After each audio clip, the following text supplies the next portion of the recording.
Todos os irmãos encontraram? Encontraram? Vamos ler até o versículo de número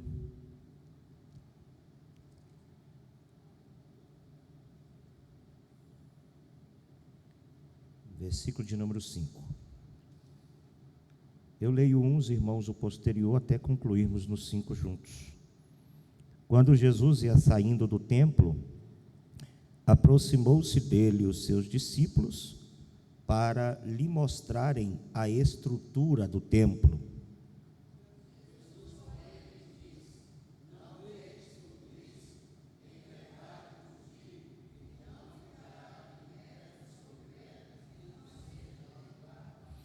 E estando assentado no Monte das Oliveiras, chegaram-se a ele os seus discípulos, em particular, dizendo: diz-nos, quando serão essas coisas? E que sinal haverá da tua vinda e do fim do mundo?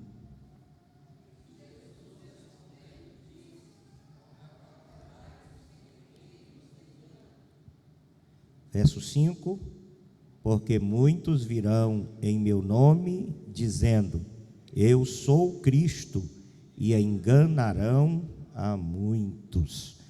Podeis tomar vossos assentos. Deus abençoe, amada igreja. Os irmãos estão todos bem? Amém? Meus queridos, Jesus, ele inicia o seu sermão profético com uma advertência.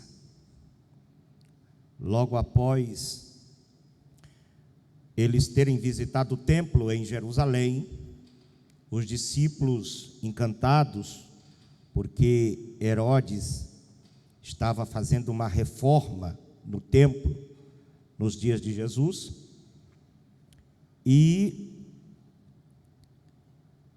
os discípulos estavam impressionados. Segundo alguns historiadores, chegaram a dizer que a reforma do templo que Herodes fez deixou o templo de Jerusalém muito mais suntuoso do que o que Salomão havia construído, lá no livro dos reis, no tempo dos reis. E quando eles fazem aquele elogio para Jesus e diz: Senhor, olha as colunas, olha os ornamentos, Senhor, que coisa magnífica. Jesus diz para eles: estão vendo tudo isso?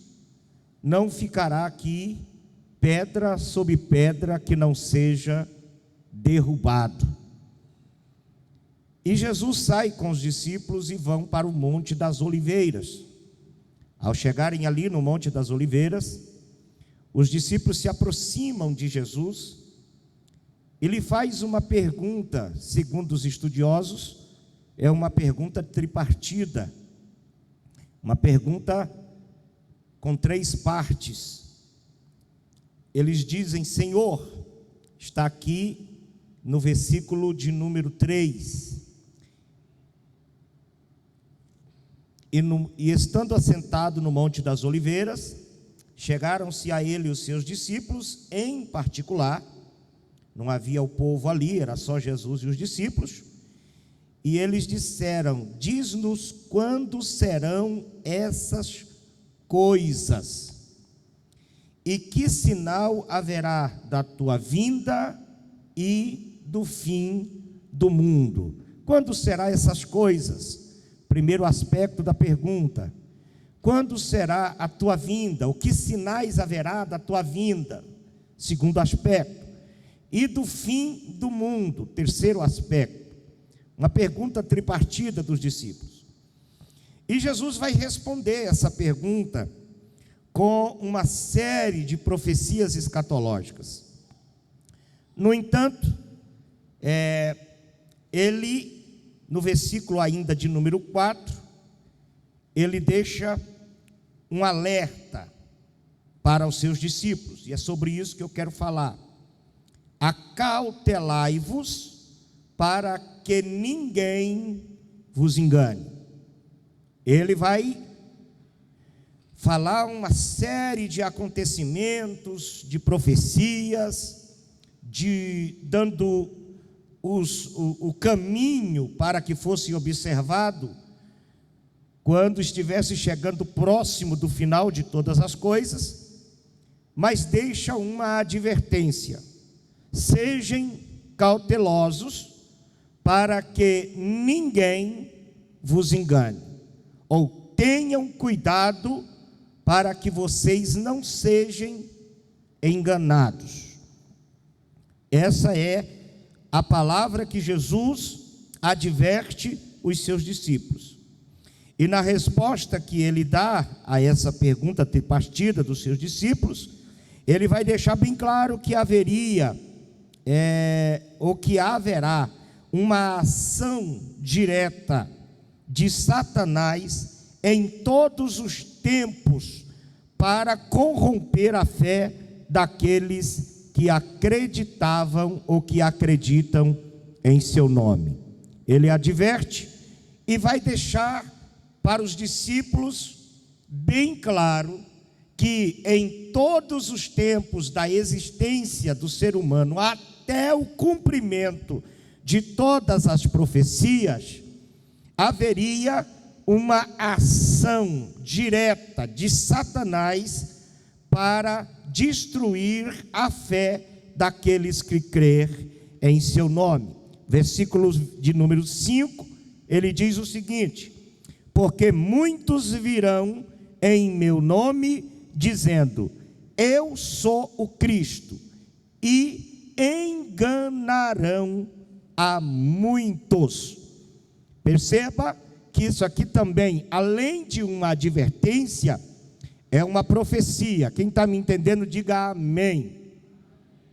É uma profecia, porque virão muitos em meu nome, dizendo, eu sou Cristo, e enganarão a muitos. Então a Bíblia está dizendo que muita gente seria e será enganado por esses falsos cristos que vêm em nome de Jesus. E o interessante é que a mesma advertência foi evidenciada nos escritos do apóstolo Paulo, que é uma preocupação de todo homem de Deus: advertir, orientar, despertar o rebanho, para que o rebanho não seja enganado.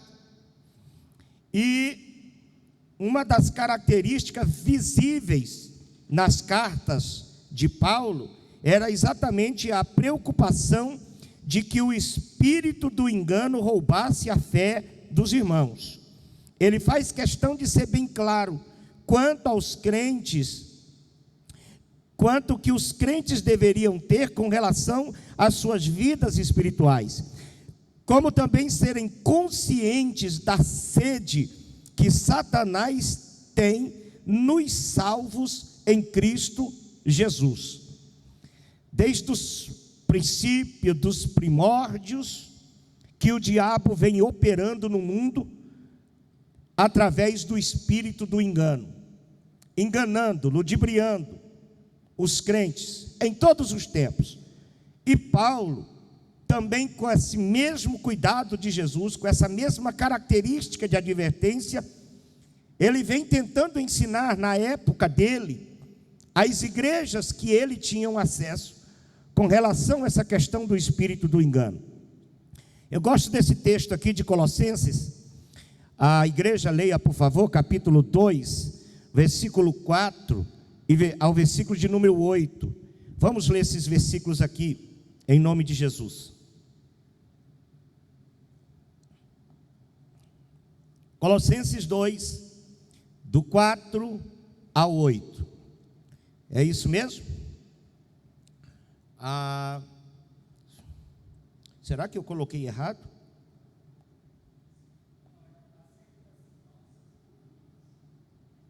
É isso aí. Vamos lá. 1, 2, 3.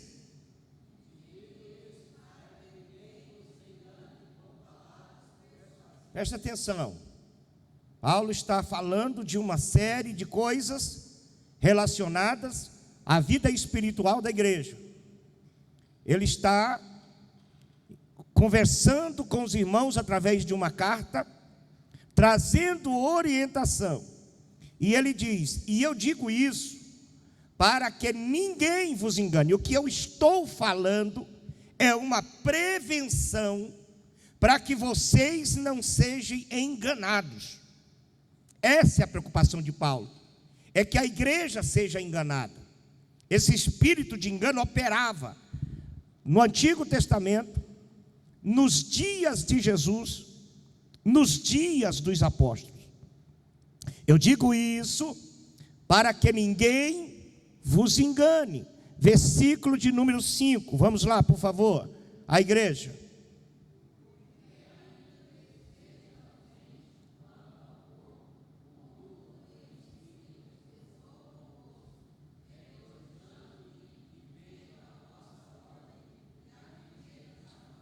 Porque mesmo que eu esteja longe, Paulo não está lá na cidade de Colossos. Provavelmente, Paulo está fazendo a sua segunda viagem missionária, e está em alguma região da Ásia, mais longe da cidade de Colossos. Eu não me lembro, quando eu estudei sobre essa carta, o lugar certo onde Paulo estava, mas ele está escrevendo, está dizendo: olha, eu estou ausente no corpo, mas em espírito eu estou presente. O que Paulo estava dizendo? Eu estou longe, mas a minha cabeça, a minha mente, a minha preocupação está com vocês. Estou longe, mas estou pensando em vocês. Estou longe, mas estou preocupado com vocês. E estou dizendo isso para que vocês não sejam enganados, né? Porque eu sei da firmeza da vossa fé. Eu tenho visto aí, eu tenho ouvido alguém falar a respeito do que vocês estão vivendo. Agora vejamos o versículo de número 6, a igreja, mais uma vez.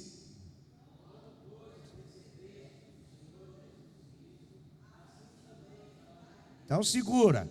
Como vocês receberam a Jesus, que é uma coisa que marca muito o início da nossa fé, sim ou não? Não marca? Quando aceitamos Jesus, nossa mente se abre, nosso coração se abre, tudo que é supérfluo, vaidoso para nós, se torna algo muito fácil de ser jogado fora, muito fácil de ser excluído da nossa vida. Só que com o passar dos dias, com o passar do tempo, a gente tem mania de começar a reajuntar aquelas coisas que um dia a gente foi jogando fora. E ele está aconselhando aqui: assim como vocês, quando recebeste a Cristo, andai também nele. Isso é perseverança. Do jeito de quando vocês aceitou Jesus e o Espírito abriu a mente e vos libertou, ande, prossiga do mesmo jeito, andando com Cristo. É isso que Paulo está dizendo. Verso 7, vamos lá, toda a igreja.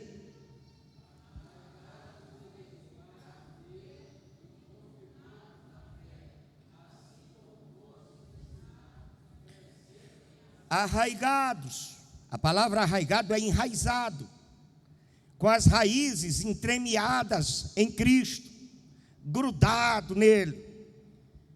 Estejam firmes, seguros, não solte, não vacila, arraigado, edificado, né? E confirmado na fé, assim como fostes ensinado. E por que Paulo está escrevendo isso? Com medo da igreja ser enganada, seguindo o conselho que Cristo disse: tenham cuidado, para que vocês não sejam enganados. Porque muitos serão enganados. Não foi isso que nós lemos no princípio? Vai ser muitos que vão ser enganados. Tenham cuidado. Então, o que Paulo está fazendo aqui é trazendo para aquela igreja essa advertência muito preciosa. Versículo de número 8. Vamos lá.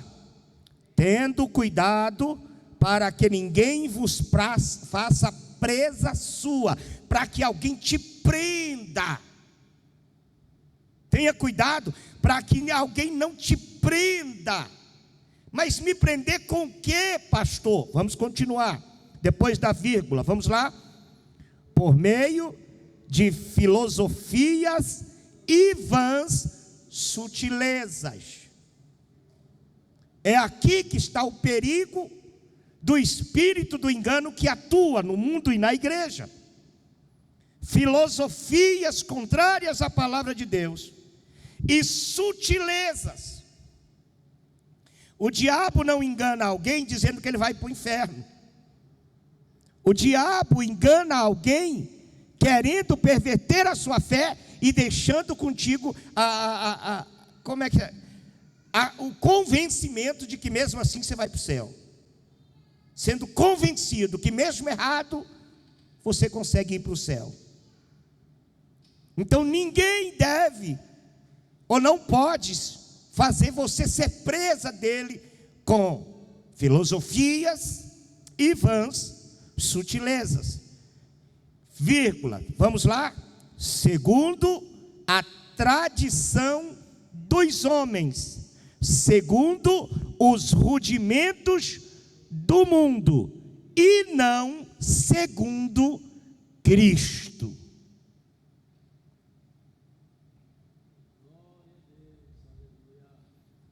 Hoje, escrevendo uma parte ali no lugar onde eu gosto de escrever na minha casa, lembrando disso, sabia que em determinado momento eu senti uma dor assim imensa no meu coração, porque Cristo disse que nos últimos dias muitos seriam enganados. Será que alguém de nós não está caindo nessa armadilha do espírito do engano? Como verdadeiramente estamos vivendo a nossa fé em Cristo, a pureza da nossa fé em Cristo? Como estamos fazendo, trabalhando, para que não sejamos enganados? Que cautela estamos tendo? Aonde estamos vigiando?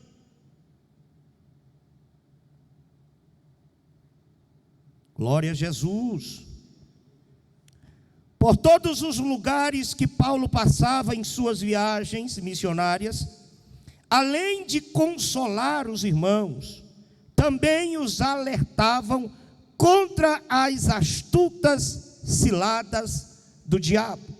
Para a igreja de Colossos, ele diz: cuidado para vocês não serem enganados pelas filosofias e vãs sutilezas e os rudimentos do mundo e as tradições dos homens.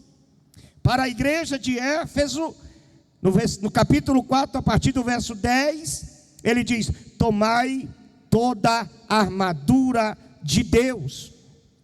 O versículo de número 11: revesti-vos de toda a armadura de Deus, para que possais estar firme contra as astutas ciladas do diabo. Como fazer para não ser enganado, pastor? Se revista das armaduras de Deus.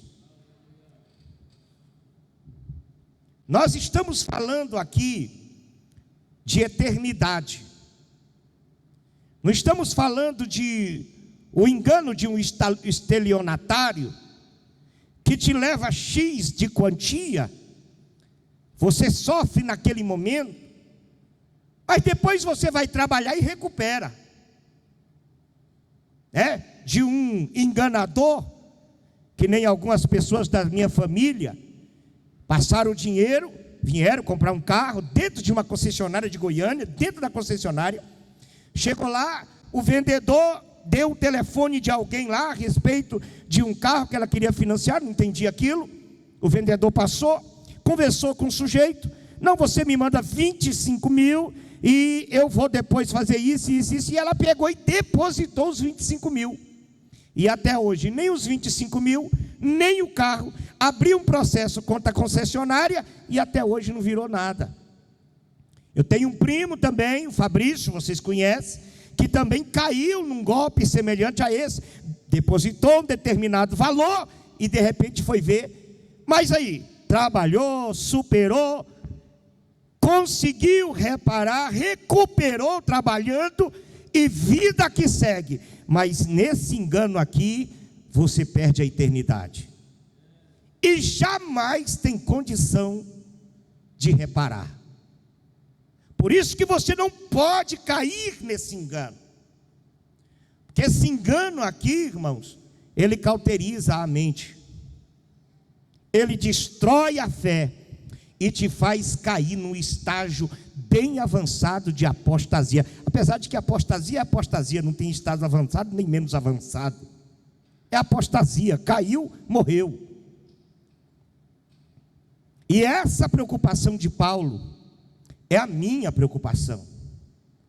É a preocupação de muitos homens de Deus nos dias de hoje. Do engano. E nós estamos vivenciando isso. E temos que ter cuidado com esse evangelho adulterado que circula nas redes sociais e nos púlpitos de muitas igrejas. Evangelho adulterado.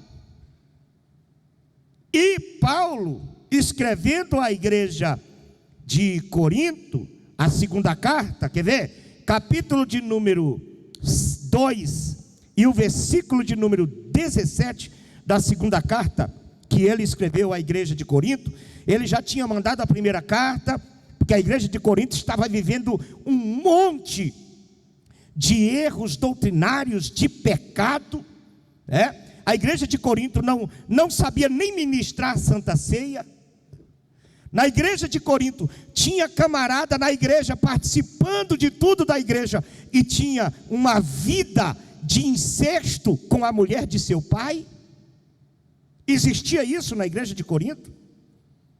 A igreja de Corinto era uma bagunça na hora do culto. Na hora que alguém estava ministrando a palavra, levantava 50 profetas de uma vez e ninguém entendia nada. Era uma igreja que dizia ter dons, mas não tinha ordem com relação aos dons. Não sabia lidar com os dons. Era a igreja de Corinto. A igreja de Corinto estava vivendo, irmão, o que muitas igrejas hoje estão vivendo. Uma bagunça doutrinária, uma bagunça espiritual. E ele, depois de escrever a primeira carta, trazendo a igreja de Corinto para a responsabilidade da palavra, e ele chega aqui no capítulo de número 2 da segunda carta, e o versículo de número 17, olha o que Paulo diz aí. Os irmãos leiam por gentileza, vamos lá? Porque nós não somos como muitos, vírgula, pare. Nós não somos como muito. Depois de falar, corrigir, ele diz, gente, nós não somos como muito. Parece que eu vejo Paulo irado, nervoso, pregando aquela igreja. Quem são esses muitos que Paulo não faz parte? Vamos lá, depois da vírgula. Falsificadores da palavra de Deus. Que Paulo está dizendo? Que muitos na igreja de Corinto falsificavam a palavra e estava levando o povo no engano.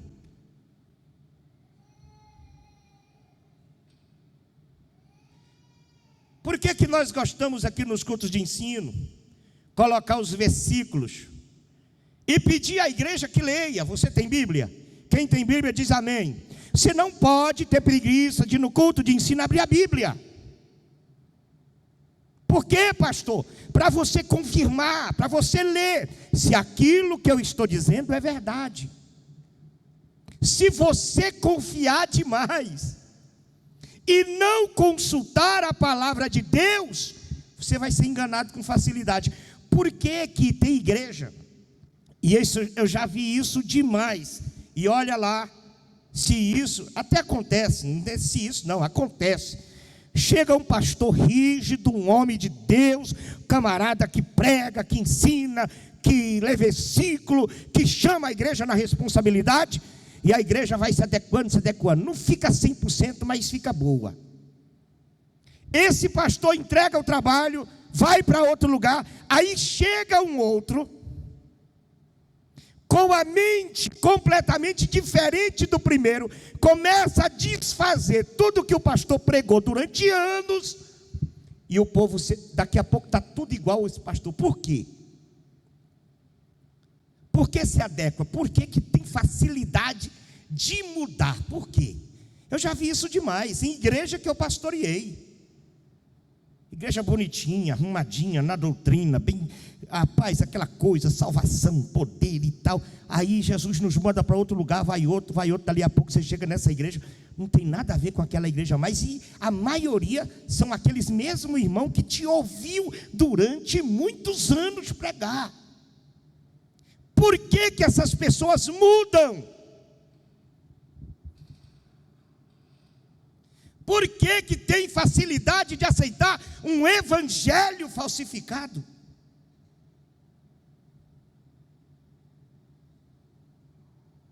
Razão disso, eu olho para mim, se hoje pastor Laércio tivesse vivo e viesse aqui na igreja me visitar, num culto de domingo, aonde está todos os crentes praticamente, quando terminasse aqui, eu ia já contar com o rala que eu ia ganhar dele, porque não tem nada a ver com aquilo que ele me ensinou. Mas nada, tudo diferente. E se o pastor Laércio estivesse vivo, pastor divino, será que ele era o mesmo? Eu digo certeza que era. Aquele ali não mudava de jeito nenhum.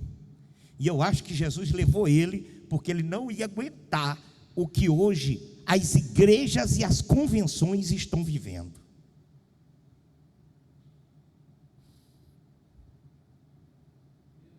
Aleluia.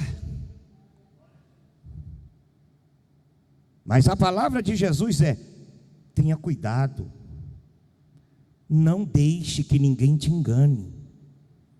A palavra de Paulo é: cuidado, não deixa que ninguém te engane.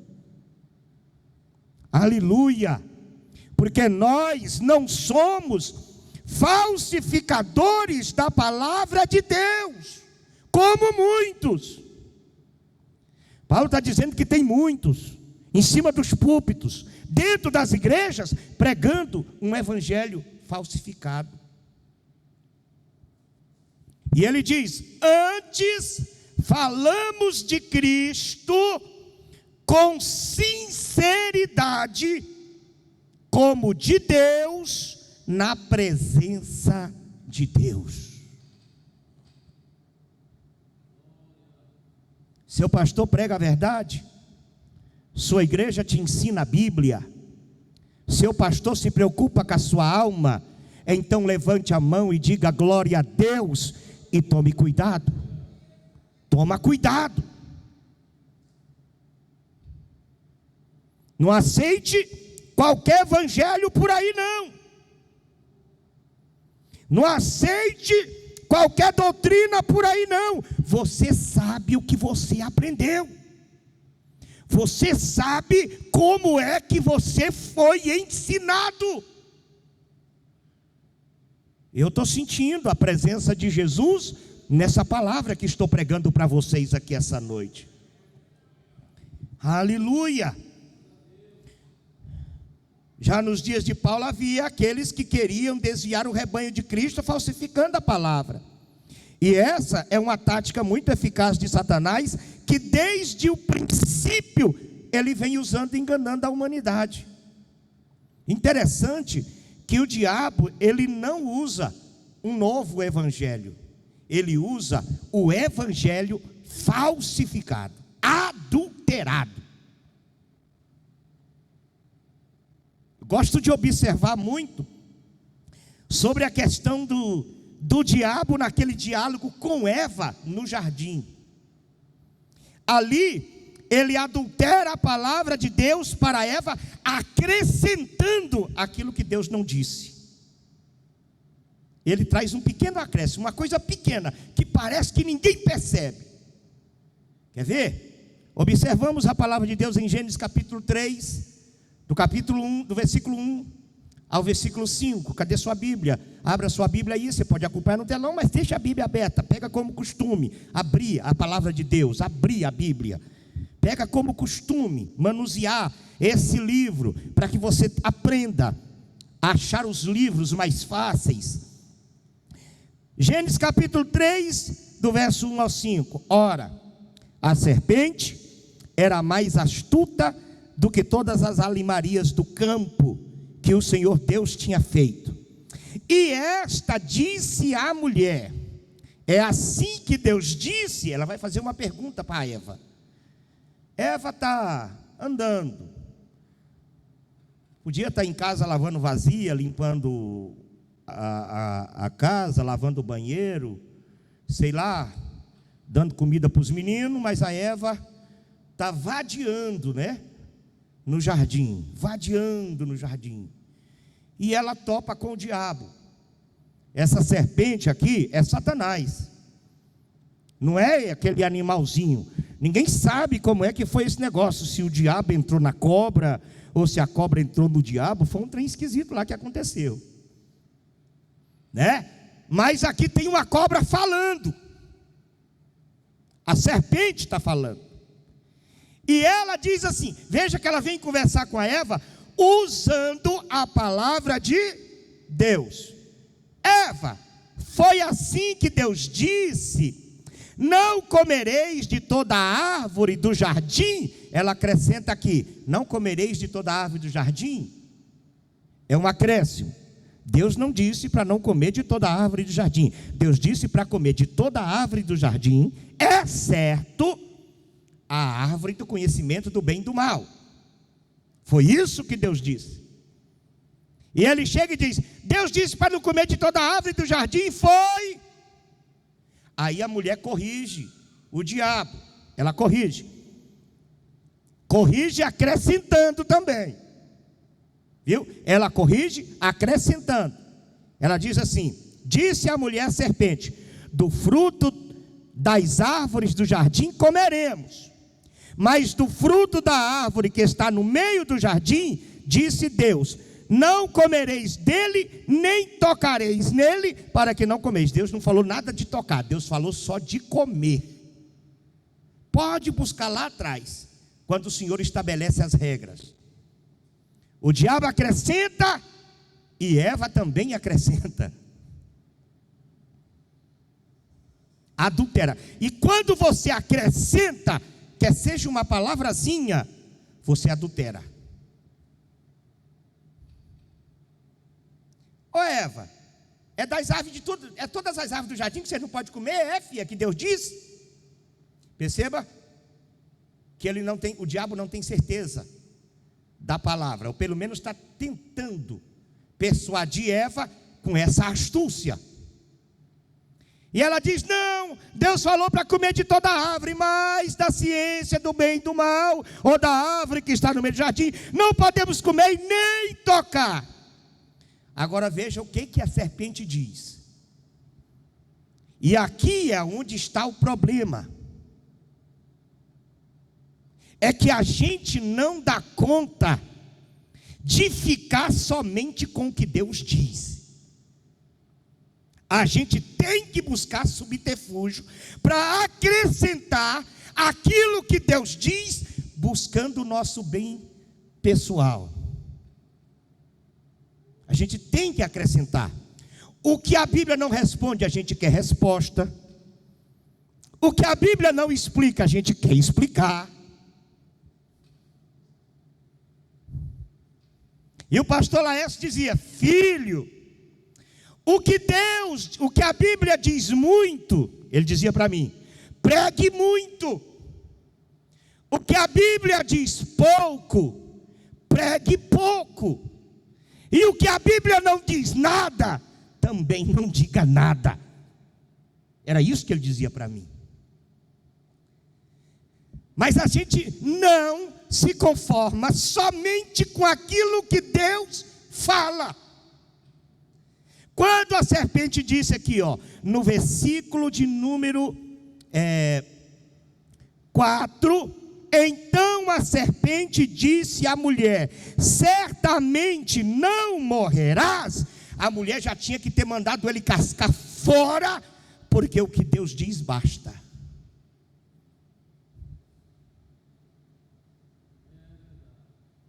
Deus disse: não coma, porque que do dia que comer, vais morrer. A serpente diz: não vai morrer. E acrescenta, versículo de número 5. Vamos lá, versículo 5. Toda a igreja vai ler, por favor. 1, 2, 3.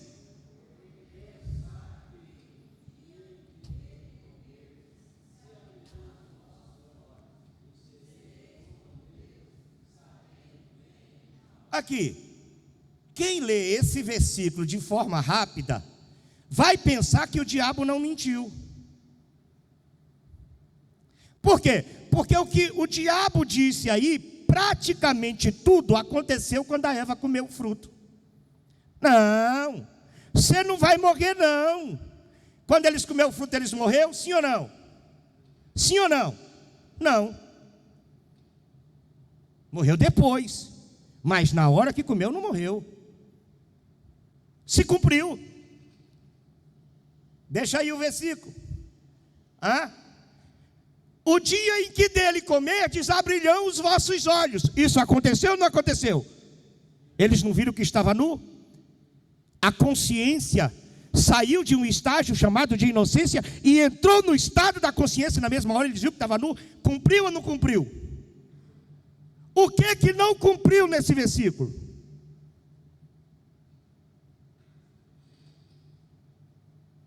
Aqui, ó, depois abrirão os vossos olhos e sereis como Deus, sabendo o bem e o mal. Eles passaram a saber o que é o bem e o mal a partir dali, sim ou não? Mas eles se tornaram igual a Deus? Não, aqui está o acréscimo.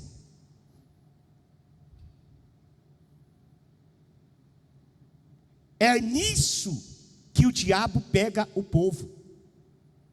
Ele acrescenta uma coisa pequena que quase não se percebe, mas o suficiente para cair em desgraça e perder a graça de Deus.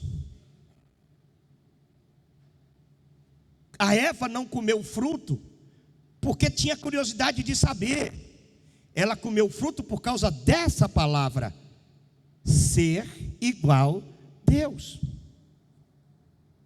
Ser igual a Deus aqui, para Eva, significava ser dona de si mesmo, viver sobre as suas próprias regras, fazer aquilo que ela queria, sem nada seja vedado a ela. É isso que ela pensou. Deus vai para onde quer, faz o que quer, não pede licença e tal. Ser igual a Deus é viver minhas regras, é fazer o que eu quero, é não me subjugar à lei de ninguém.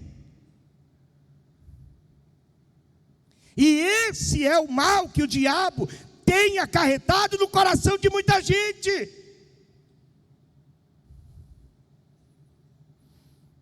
Satanás falou quase tudo que Deus disse, só que no entanto fez um pequeno acréscimo que foi o suficiente para mudar completamente o contexto da palavra de Deus e jogar Eva no lixo. Agora, acrescentar na palavra de Deus é um pecado gravíssimo. Apocalipse capítulo 22, Bíblia, vamos lá. Verso 18.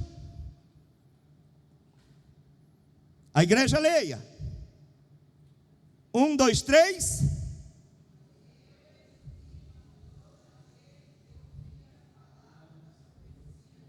Eu testifico a todo aquele que ouve a palavra da profecia desse livro. Termine o versículo, por favor.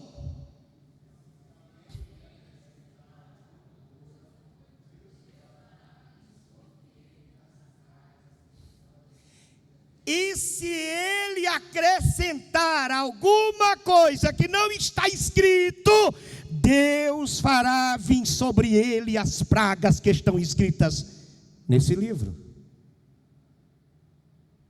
Não acrescente nada. Não aceite nada que seja acrescentado. Um dia, uma pessoa queria que eu respondesse uma pergunta com relação a uma dúvida que tinha na palavra de Deus. E com relação à dúvida, eu acho que era aquela passagem da Bíblia que tem um juízo, acho que aquela mulher que insiste com o juiz, insiste, e ele não quer atender, mas de tanto ela insistir, ele atende. Ela queria que eu explicasse o significado daquele juiz. Mas não tem um significado aí. O que Jesus está ensinando aí é que uma oração perseverante tem resposta. É isso que Jesus está dizendo. Jesus está dizendo que a oração é tão poderosa que se uma pessoa insistente tem poder de persuadir um juiz para lhe dar, para atender a sua causa, quanto mais Deus, se nós perseverarmos. Não, mas tem que ter, porque tem um juiz aí e queria que eu inventasse. Eu não vou acrescentar nada.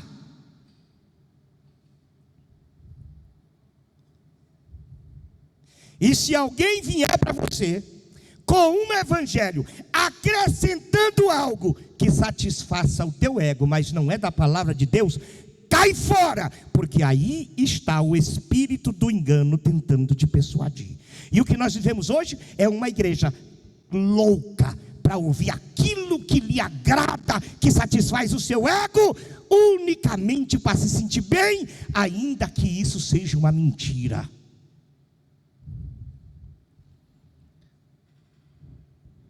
Palavras de Jesus: tenha cuidado para que ninguém te engane.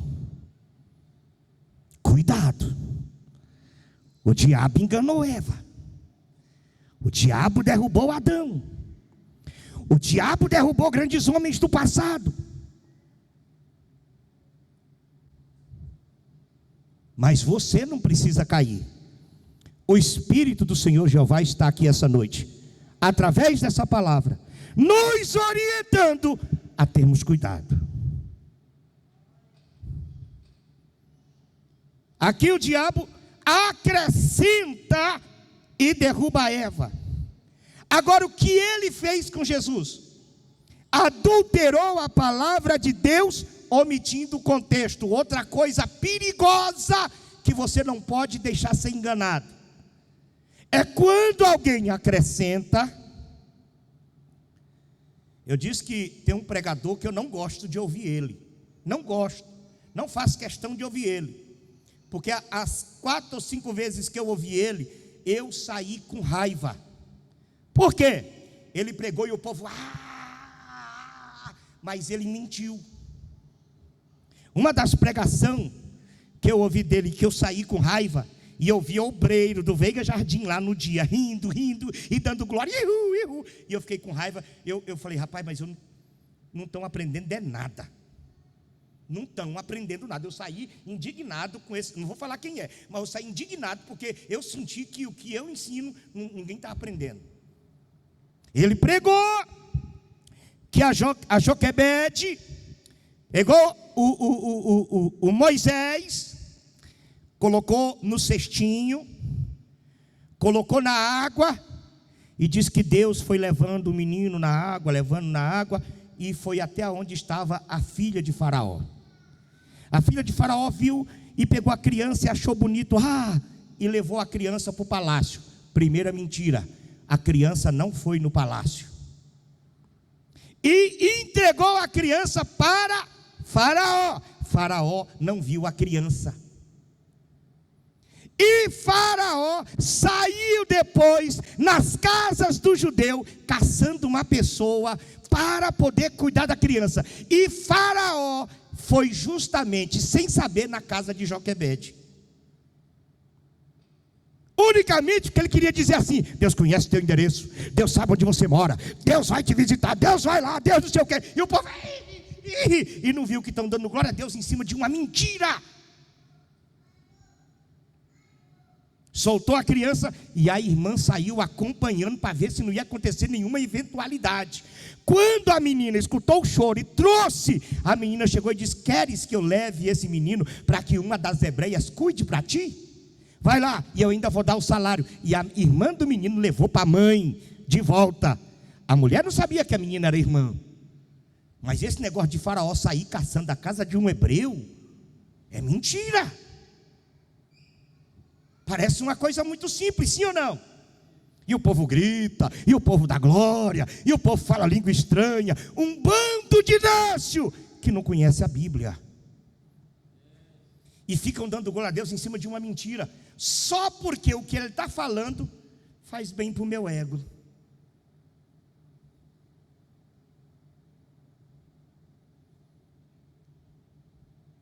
Então eu já vi um monte de coisa. E você não pensa que a pessoa vai pregar para mim, eu já vou ficar, irra, que eu não vou não, eu vou ouvir. Prega aí, filho, estou ouvindo. Se eu sentir que o negócio está indo bem, o meu glória a Deus vai ser espontâneo. Mas espera aí, eu já li a Bíblia 25 vezes.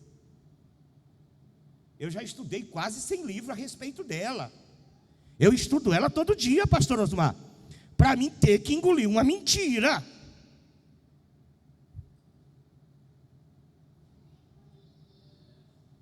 É aí que eu vejo o quanto o povo de Deus tem facilidade de ser enganado.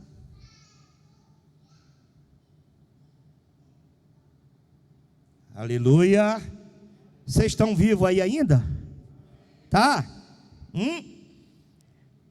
Para Eva, ele acrescenta. Para Jesus, ele omite. Tá? Por exemplo, em Mateus, capítulo de número 20, capítulo 4, eu pus 24 aqui, mas é o 4. Mateus, capítulo de número 4. Vamos lá. Versículo de número 6. Vamos lá, toda a igreja. 1, 2, 3.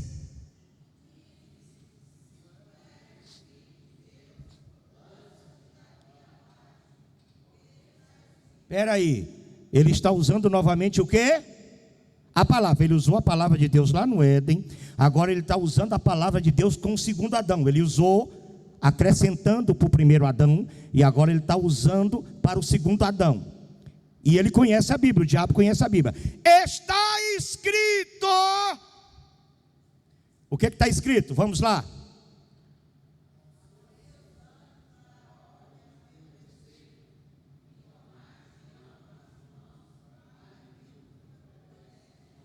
Ok.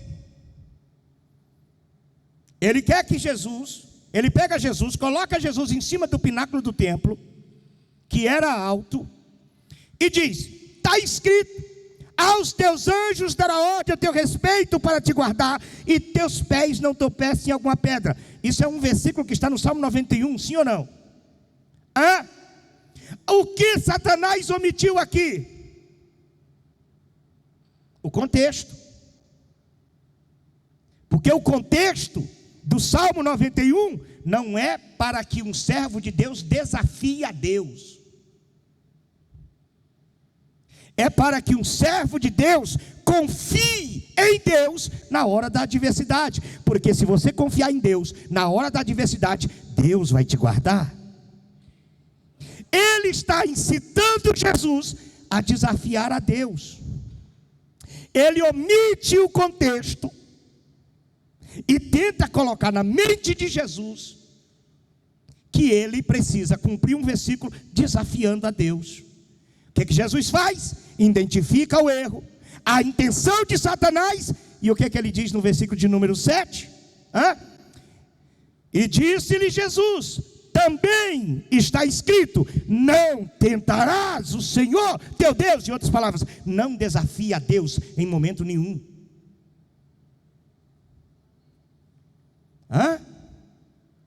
Às vezes pega uma mensagem, elimina o contexto da mensagem e incita o povo a pecar contra Deus usando um trecho da palavra de Deus.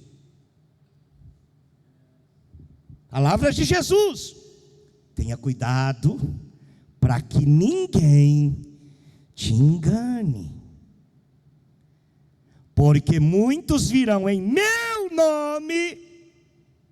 Ele não está falando de pessoas ímpias, de camarada lá de fora. Ele está falando de alguém de dentro, que vem dizendo que vem em nome de Jesus e vai enganar uma multidão de pessoas. Coloque a mão no coração e diga: em nome de Jesus, com a ajuda do Espírito Santo, eu não serei enganado.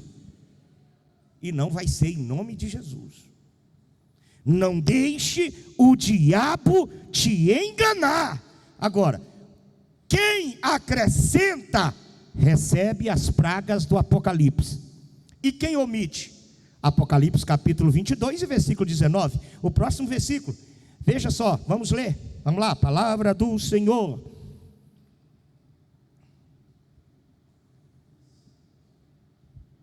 Pode ler, 1, 2, 3.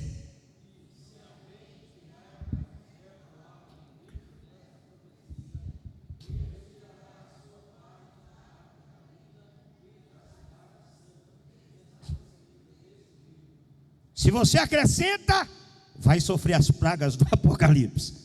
Se você omite ou tira, a sua parte será tirada da árvore da vida, e o seu nome será riscado do livro da vida do Cordeiro. Por isso que você tem que ter cuidado. Por isso que você tem que ser inteligente. E por que que muita gente é enganada com facilidade? Diga assim, pastor Divino, bem alto. Por que muita gente é enganada? Fácil. Vamos ver por que é enganado? Vamos lá. Essa é uma pergunta muito conveniente nos dias em que nós estamos vivendo. Sim ou não?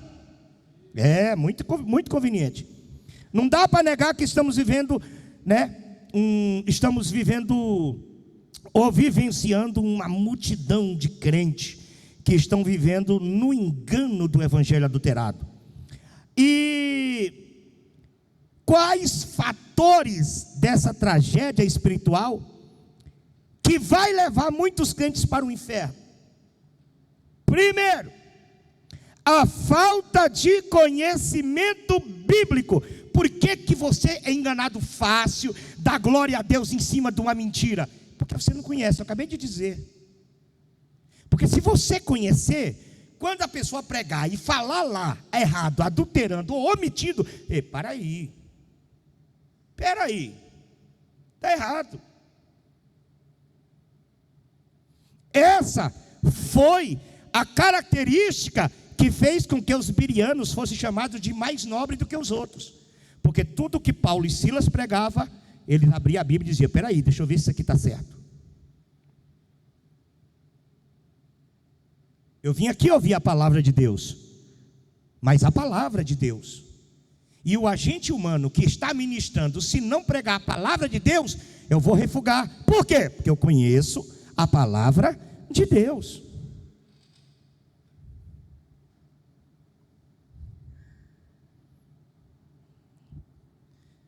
E Oséias faz uma lamentação da parte de Deus, no capítulo 4 e versículo 6, que eu quero que vocês recordem lendo. Vamos lá? Coloque aí Oséias, capítulo 4 e versículo 6. Isso é uma lamentação de Deus por meio do profeta para o povo de Deus. Deus está se referindo a Israel. Vamos lá, 1, 2, 3.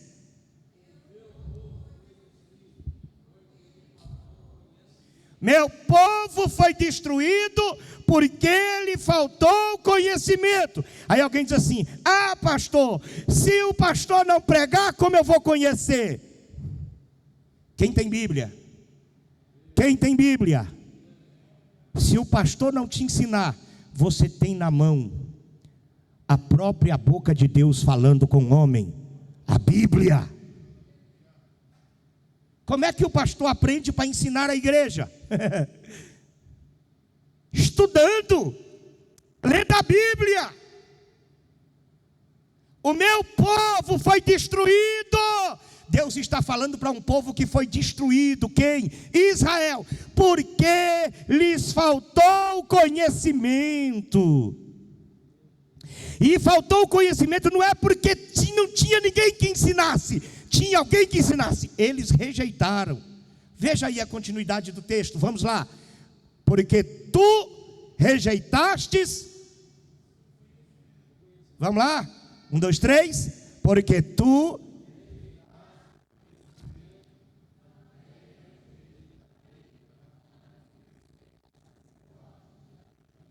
Vamos lá? Também eu me esquecerei de teus filhos.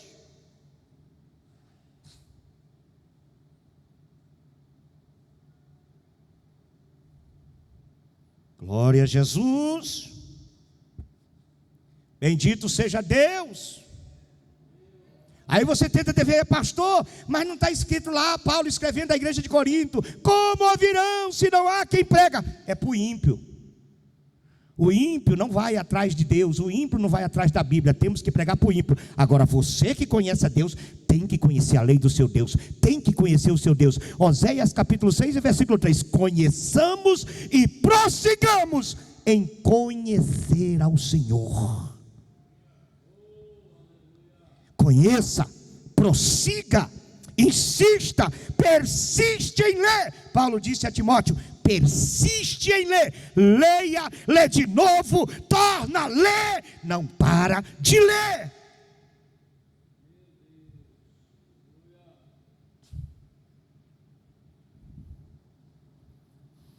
Então por que facilmente somos enganados? Porque estamos vivendo uma época em que não há conhecimento no coração do povo.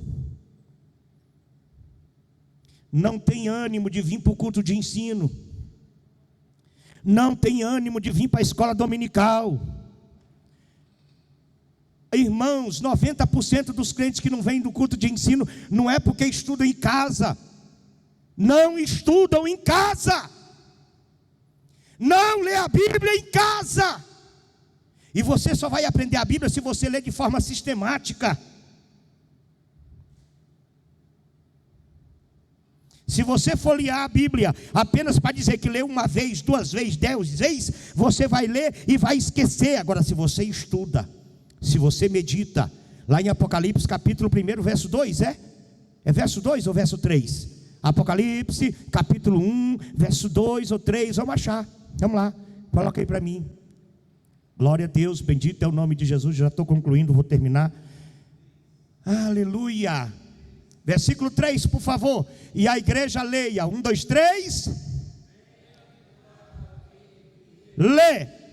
Feliz é você que lê. E não é ler na hora da oração.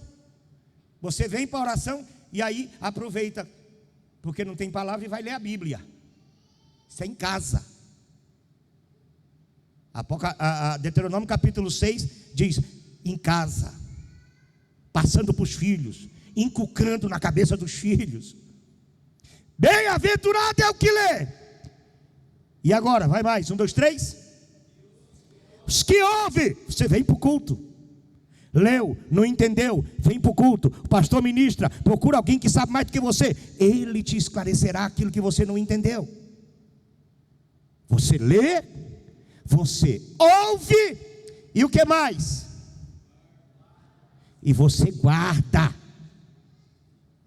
Como eu faço para não ser enganado, pastor? Leia, ouça e guarde o que você lê e o que você ouve, para que você não seja enganado.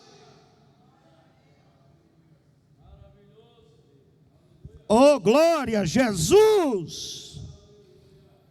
Nós estamos vivendo uma explosão de religiosidade no mundo, e um dos maiores crescimentos de denominações que se dizem evangélicas, pobre de Bíblia, pobre de doutrina, pobre de culto de ensino, só oba-oba, só conversa para boi dormir, só Deus vai dar, é hoje, está vindo aí o sobrenatural de Deus, não sei o que sobrenatural de Deus que nada.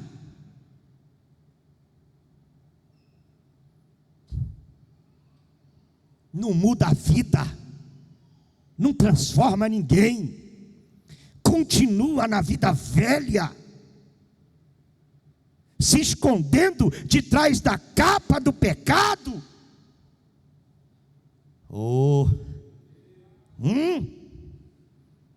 E a estatística afirma, David, 70% dos crentes que estão na igreja estão por afeição e não por convicção. Muita gente está na igreja porque é um ambiente bom, porque é agradável, porque a música é boa, porque o pastor é gente fina. Estão muito mais com medo do inferno do que estão aqui por amor a Deus. Aí é aquela vida mórbida, aquela vida fria, aquela vida sem graça.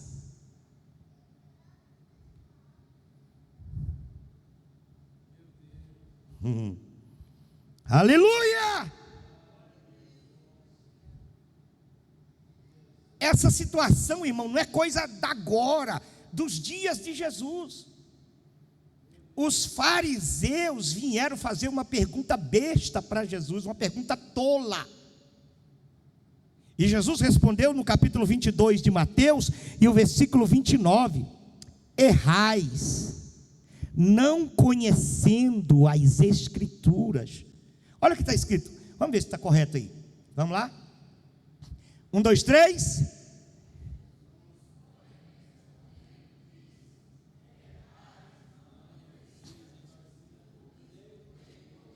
Por que que aquele povo religioso, líder das comunidades, vai fazer uma pergunta besta para Jesus? Jesus diz: vocês erram porque não conhecem as Escrituras.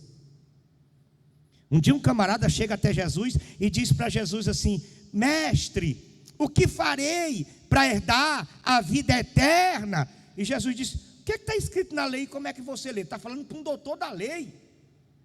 Imagina se eu sou um pastor há 30 anos, 29 anos que eu pastoreio, 29 anos, dia 8 agora fez 29 anos de casado, em setembro vai fazer 29 anos que eu pastoreio igreja. Gente, é muito tempo, lidando com gente. Aí de repente eu chego e digo: David, o que eu tenho que fazer para herdar a vida eterna? Aí você vai parar assim e dizer: o que esse cara tem ensinado para a igreja em 29 anos? Se ele não sabe como herdar a vida eterna. Chega um doutor da lei e diz para Jesus: o que eu vou fazer para herdar a vida eterna? Aí Jesus diz para ele: o que é que você está lendo? E como é que você está lendo, rapaz? Foi Jesus que disse: sim ou não?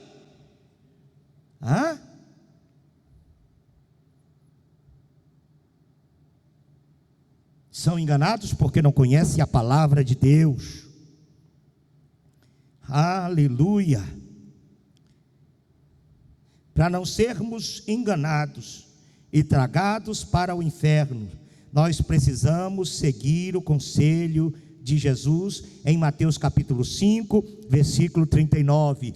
Examinai as Escrituras. Examinar é mais do que ler. Examinar é estudar minuciosamente. É o que nós chamamos de sistematicamente.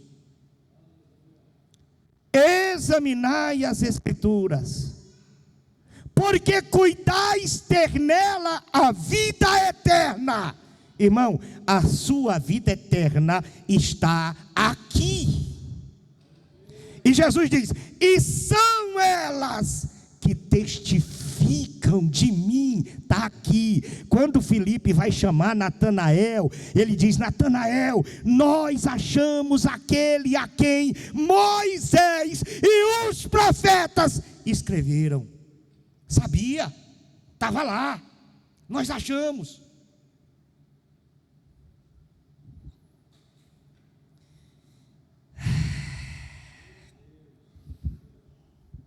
Felizmente, muitos crentes não se interessam em conhecer a vontade de Deus por meio da sua palavra.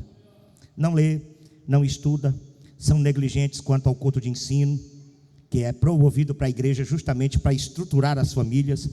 Vivem apoiados no achismo ou naquilo que lhe é conveniente, e quando menos esperam, vai ser tarde demais.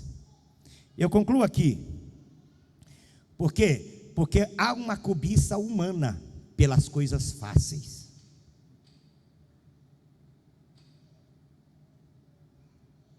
E Paulo, escrevendo a Timóteo, no capítulo 4, do 3 ao 4, Paulo diz assim para Timóteo: porque virá um tempo que não sofrerão ou suportarão a sã doutrina. Estamos vivendo isso hoje ou não?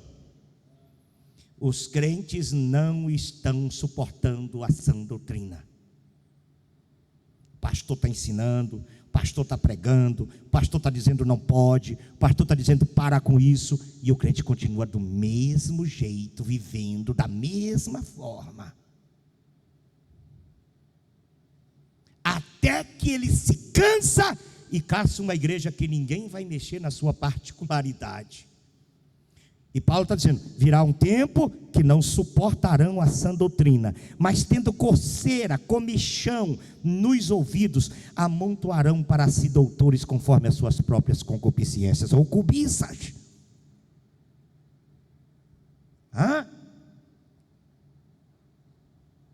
Olha aí as grandes catedrais aí, cheia de gente, amontoada de gente. Estão lá por quê? Por causa da palavra de Deus? Não, porque o líder lá, ele não mexe na particularidade. Um evangelho que não confronta, um evangelho que não chama a responsabilidade.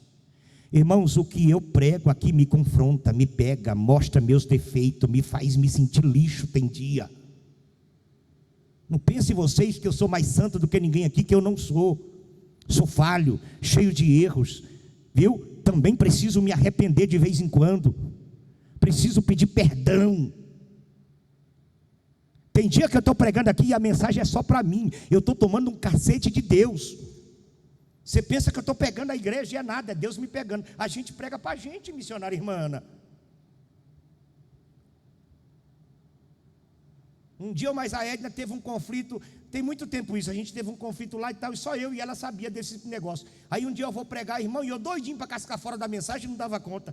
E eu pregando e ela fazendo assim para mim. Só eu e ela sabia que eu estava tomando um cacete.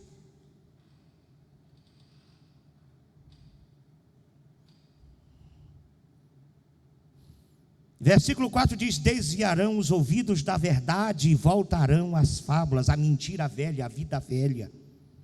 Não são poucas as pessoas que vivem buscando facilidade, tanto no aspecto físico e principalmente no aspecto espiritual, porque querem um evangelho que não lhes escute sacrifício, querem um evangelho que não lhes cobre santidade, querem um evangelho que só promove riquezas materiais, querem um evangelho que lhes ofereçam a graça sem exigir renúncia.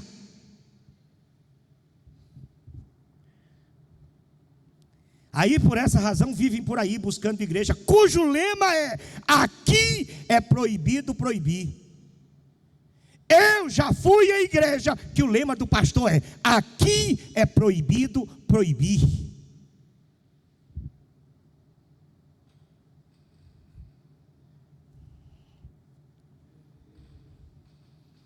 Aleluia! Estão gerando aí pastores de todas as naturezas. Mas hoje o Espírito de Deus nos trouxe uma frase que precisa continuar conosco até que Jesus volte ou até o dia da sua morte. Tenha cuidado para que ninguém te engane. Tenha cuidado para que ninguém te engane. Levante a mão assim. Eu abençoo você nessa noite com essa palavra. Tenha cuidado para que você não seja enganado, em nome de Jesus. Glória a Deus, aleluia.